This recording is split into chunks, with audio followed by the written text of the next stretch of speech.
وما ده رسول الله ورد الإمام الترمذي ده حديث سورة يتغوك كده عرض علي أول 3 يدخلون الجنة أولا ندري كسانتي بالجنة تزي ويدامت الله ولد رسول الله صلى الله عليه وسلم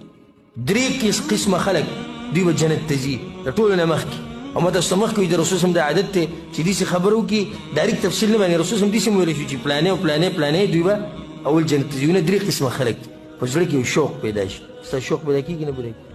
فديزي بريدو بيانيكو كان الشيخ زايد الله سبت بيانيكي بروان درس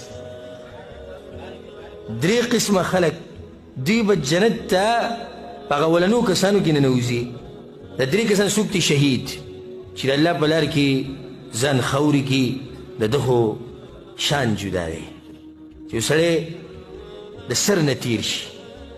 یو سړی د ښځې او د مال او د بچو نه تیر شي یو سړی د ژوند نه تیر شي نور قرباني څه ته وایي شهید د الله د دین دپاره خوري شوی دویم وعفیف متعفف او هغه پاک انسان د دې لپاره ما د حدیث ذکر کو او هغه پاک انسان چې ځانوم پاک ساتي او بلوم پاک ساتي ځانوم پاک ساتي بلوم پاک ساتي صرف دا نه ځان پاک ساتي په خپله فحاشي نه کوي بلوم د فحاشي نه لرې ساتي څنګه لکه اوس یو هلک دی